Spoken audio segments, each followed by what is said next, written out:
Hey, it's a me, DJ, and I am finally back with an update on the camper van build.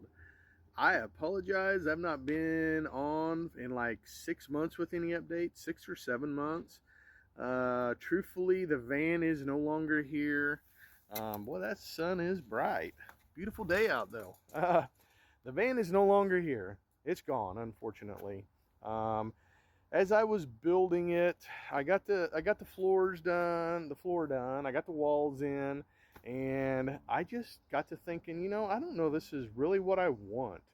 I owned a diesel shop for almost 18 years. I was known as the PowerStroke guru. I had the number one Ford shop in Southwest Missouri for almost 18 years, PowerStroke shop. And I'm like, 5.4 Triton. Yeah, we worked on them because we worked on a little bit of everything in my shop. Customers, we do their diesels and work on their gas stuff for them because they, trusted me. And, you know, 5.4s are good engines. That one was a solid engine, fleet maintained, had no timing rattle, but still yet, the timing systems is the biggest problem with those. And when you start having problems with them, if I'm 1,500 miles from home, I don't know any good mechanics to work on a Triton V8 other than taking it to the dealership or just trusting some local yokel to work on it. And, you know, back a little over 20 years ago, I was stuck out in Wyoming for a week, depending on a local yokel to work on a truck I was driving. Got charged 42 or 4,400 bucks for a job that could have been done. Now this was right at the beginning actually. So yeah, about 20 years ago, because I've closed the shop down a couple years back, sold out. And yeah, had to depend on a local yokel that charged 4,400 dollars, don't remember, for something that I could have done here for 1,500 bucks. Then when I got back home, this was in Bozeman, Montana is where this was. Then when I got back home, the very thing they said they fixed went out like a month later, and come to find out they never did that. They said the tranny went out in it. It was a 4-speed. They said the tranny blew up in it, and all they did was put a new clutch in it. I thought the clutch was bad, but I had to depend on them. I told them, I said, I think the center broke out of the clutch. No, the tranny's junk. So anyways, so what would have been a $600 or $700 job that they actually did, they charged 42 or 4,400 for a job they didn't do. And anyways, long story short, I know all about being screwed while on the road.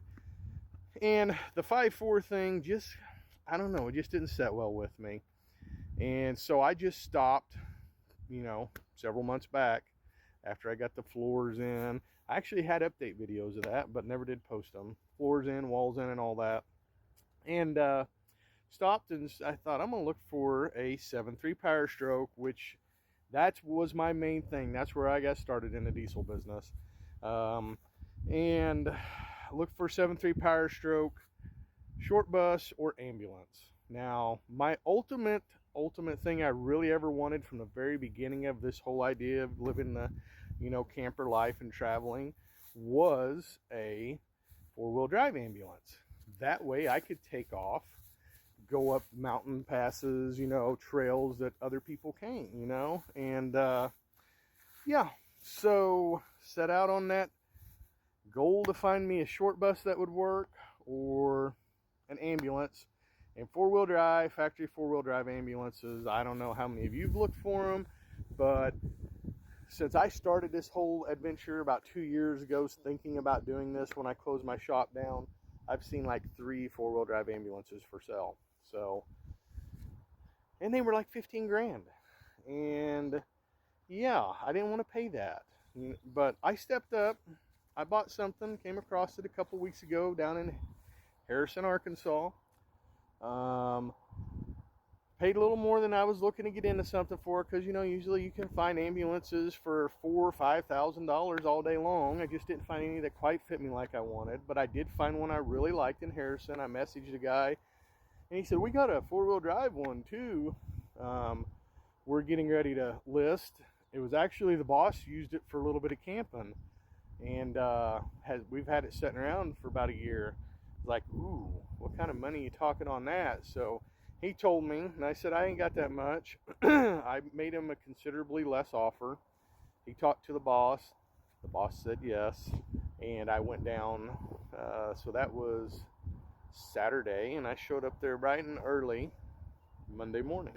So here's what I got. I'm excited to show it. I've actually been working on it a little bit. I'm an overthinker. I think things through over and over, think of scenarios where this might not work exactly right. What could I do just in case? I mean, I've spent a lot of time sitting in this and walking around it thinking. So here we go. This is it here. It's an F series. An F series is what I would prefer, because an E series, a Connell line body with a 7.3 PowerStroke, we used to work on ambulances in my shop. They're nightmares to work on. If you have to change injectors or anything, you know, anything under the valve covers, the turbo's easy. It's nice to do the turbo work, but if you've ever worked on one or looked at one, you know they're very cramped. I was shocked that this was an F series when I seen it, but again, E series four-wheel drives are so uncommon. Most people do their own conversions, unless they were like a Quigley. I've seen a few Quigley, you know, ambulances, but most people do their own conversion. This is an F series.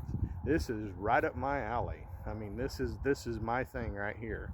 7.3 PowerStroke, 2002 model, four-wheel drive. The guy, actually, the owner of the auto business, had put brand new tires on it. These tires have like 3, I think he said 2-hour trips on them. Brand new tires all the way around. They're scrappy doo. He's excited. He's ready to go camping. It just as it was when the ambulance service traded it into him. I'm going to leave. Watch it, buddy. I'm going to leave the... I'm taking the siren out, of course. The high idle controller, factory Ford high idle controller, is actually down under here. I'm going to move it out, mount it up here. I'm going to get rid of a few little things up here, but I'm going to leave that there and make a big cushy high armrest across here, and something for Scrappy to sit on if I ever have any riders. Got to think of Scrappy. Only thing I don't like about it, it does not have the walkthrough, but I'll deal with that.